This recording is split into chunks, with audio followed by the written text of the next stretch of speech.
Blog में आज हमारे भीम आर्मी के रियल चीफ विजय कुमार आज़ाद जी का आगमन हुआ है और हमारे स्टूडियो में भी उनका आगमन हुआ है।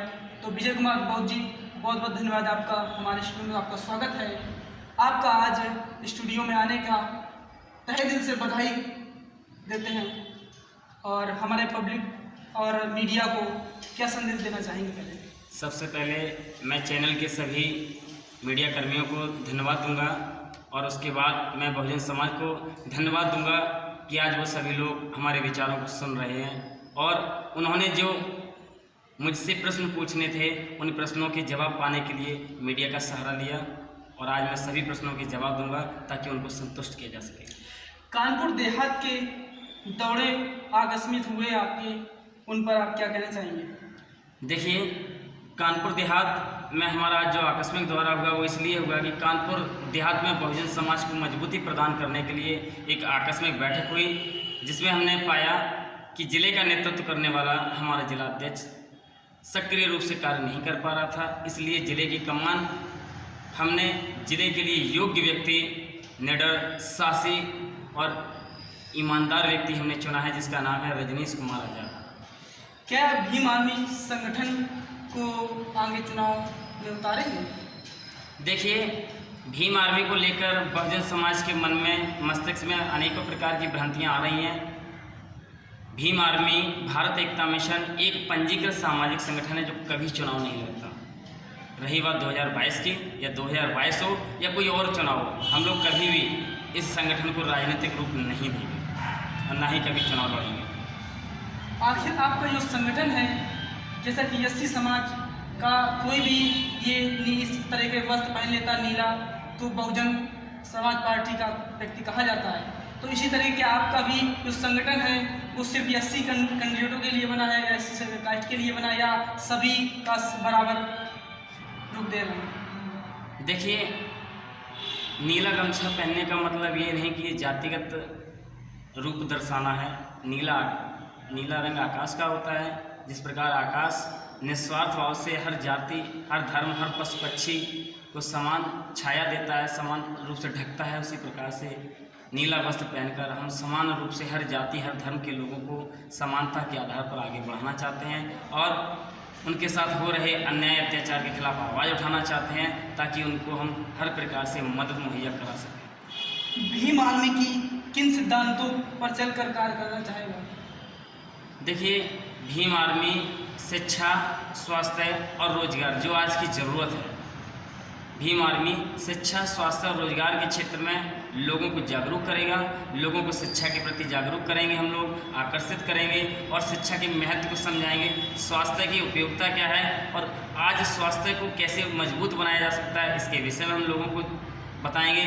और आज की हमारी जो मूलभूत आवश्यकताएं हैं वो है रोजगार। आज हमारे देश में करोड़ों युवा बेरोजगार घूम रहे हैं। ऐसे लोगों को रोजगार देने के लिए, इन्हें आत्मनिर्भर बनाने के लिए हम लोग कार्य कर रहे हैं ताकि देश में सामाजिक और आर्थिक परिवर्तन लाया जा सके। जैसा कि 2 सालों से ये वैश्विक महामारी का प्रकोप छाया हुआ है, अभी कुछ दिनों से लॉकडाउन हटा है जिससे कि शिक्षा का स्तर बिल्कुल गिर गया है। जो आम बच्चे हैं वो मोबाइल में मस्त रहते हैं, उसके बारे में आप शिक्षा का किस तरीके से प्रभाव डालेंगे उस पर और क्या सुझाव देंगे जो कि हमारी जो नई युवक पीढ़ी है वो कैसे शिक्षा को पा सके, अच्छी शिक्षा ग्रहण कर सके?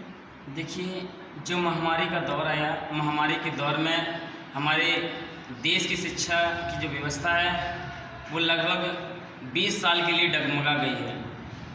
आने वाली पीढ़ी शिक्षा को महत्वता नहीं दे रही है और जो लोग दे रहे थे उन्हें इस महामारी ने शिक्षा के प्रति सचेत नहीं रहने दिया, जागरूक नहीं रहने दिया। सभी विद्यालय बंद कर दिए गए।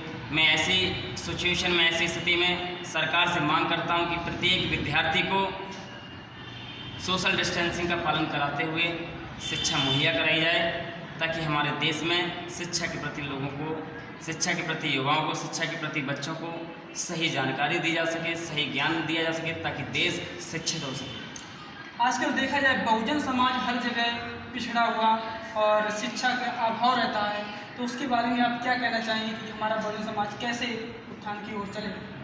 देखिए, अधिकांशतः लोग सामाजिक कार्य करने में रुचि तो रखते हैं लेकिन सामाजिक कार्य करने के लिए जब सड़कों पर उतरते हैं तो 1, 2, 3 इस तरीके से लोगों को जोड़ना शुरू कर देते हैं। और जब लोग उनसे साथ जुड़ने लगते हैं, उनके विचारों को समझने लगते हैं, तो वो लोग सामाजिक मूवमेंट को छोड़कर राजनीतिक मूवमेंट में चले जाते हैं, जिसकी वजह से हमारे जो देश के युवा हैं वो युवा दिग्भ्रमित हो जाते हैं। आज युवाओं की जो मूलभूत आवश्यकताएं हैं, उन आवश्यकताओं के विषय में कोई बात नहीं करता। हमारे देश के युवाओं को जाति के नाम पर लड़ाया जाता है, धर्म के नाम पर लड़ाया जाता है, संगठन के नाम पर लड़ाया जाता है, पार्टी के नाम पर लड़ाया जाता है। लेकिन जो आज देश के युवाओं की जो मांग है, जो मुख्य मांग है, उस मांग को कोई भी नेता नहीं बताता है, कोई भी समाज सेवी नहीं बताता। क्यों? क्योंकि यदि उस मांग को पूरा कर देंगे तो देश उन्नति की ओर चला जाएगा। इसलिए आज देश की मांग है कि हर एक युवा को नौकरी मिलनी चाहिए। सर, मैं एक बात और कहना चाहूँगा, जो भ्रमित की बात रहती है, भीम आर्मी जब से संस्था आपकी बनी है या जो आपका संगठन चल रहा है, इसमें भी तो मतभेद है, इसके बारे में क्या कहना चाहेंगे? देखिए, लोगों में भीम आर्मी के प्रति गलत विचारों को दर्शाया जा रहा है। जैसे झूठ के 99 पैर होते हैं, सत्य का एक होता है और अंततः जीत सत्य की होती है, उसी प्रकार से भीम आर्मी भारत एकता मिशन में इस संगठन की स्थापना 23 अप्रैल 2015 को की। 7 जून 2019 को संगठन के नियमों के विपरीत कार्य करने वाले चंद्रशेखर आज़ाद, विनय रतन और उनके अन्य 2 सहयोगियों को हमने संगठन से निष्कासित किया। निष्कासित करने के बाद समय समय पर उन लोगों को भी निष्कासित किया जो समाज सेवा के नाम पर बहुजन समाज के साथ धोखा करते थे। आज यह संगठन यही नहीं, पूरे विश्व में अपना परचम लहरा रहा है और संविधान के अंतर्गत कार्य करते हुए बहुजन समाज को सुरक्षा और सुविधाएं मुहैया करा रहा है। जैसा कि एक बात और हम कहेंगे आपसे कि आप भीम आर्मी के संस्थापक हैं, चूँकि बाबा साहब ने तो अपना संविधान लिखा और उन्होंने काफ़ी अपने समाज के लिए काफ़ी कुछ ऐसा कर दिया जो कि आज भी समाज उनके कदमों पर चल रहा है और आगे बढ़ रहा है। तो क्या आपने ऐसा भी अभी तक कुछ सोचा है कि आप भी अपने समाज के लिए, सभी वर्गों के लिए आप ऐसा कुछ करेंगे जिससे कि सभी वर्गों का, सर्व समाज का हित हो? देखिए, मैं भी इतना ज्ञानी नहीं हूँ। मैं बाबा साहब के ज्ञान के 1000वें भाग के बराबर भी नहीं हूँ, लेकिन बाबा साहब के पद चिन्हों पर चल रहा हूँ। और बाबा साहब के जीवन शैली को जब हमने समझा, पढ़ा, तो हमें एक ही चीज़ समझ में आई कि बाबा साहब ने किसी जाति विशेष के लिए काम नहीं किया, किसी धर्म विशेष के लिए काम नहीं किया। उन्होंने जितने भी कार्य किए वो केवल और केवल देश हित के लिए किए। इसलिए हम भी देश हित के लिए काम कर रहे हैं और हमने जो आगे की प्लानिंग बनाई है वो देश के युवाओं के लिए बनाई है। और युवा किसी भी जाति और धर्म विशेष के लिए नहीं, हर उस व्यक्ति के लिए जो भारत का मूल निवासी है।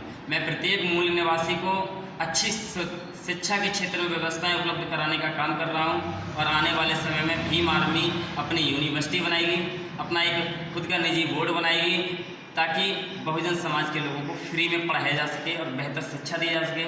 साथ ही भीम आर्मी के द्वारा जगह जगह हम लोग लघु उद्योग खुलवाएंगे और भीम आर्मी बहुजन समाज के लिए, खास करके SC, ST, OBC और माइनॉरिटी के लिए, आज ये लोग ज़्यादा पिछड़े हुए लोग हैं, इनको आर्थिक रूप से मजबूत बनाने के लिए भीम आर्मी अपना एक निजी बैंक खोलेगी, ताकि बहुजन समाज के लोगों को आर्थिक रूप से मजबूत किया जा सके और उनको नौकरी मुहैया कराई जा सके। चलिए, बहुत बहुत धन्यवाद। आप हमारे श्रोताओं को मीडिया हेडेड के माध्यम से, हमारे चैनल के माध्यम से क्या संदेश देना चाहेंगे? देखिए, मैं यही कहना चाहूँगा कि बहुजन समाज की जितनी भी मीडिया बंधु हैं, ये निस्वार्थ भाव से काम करते हैं। इन्हें सरकार कोई भी लाभ नहीं देती है। इन लोगों ने सरकार की योजनाओं को जाना, समझा और जन जन तक पहुंचाने का काम किया। मैं सरकार से मांग करता हूं कि प्रत्येक मीडिया कर्मी को आर्थिक मासिक अनुदान राशि दी जानी चाहिए।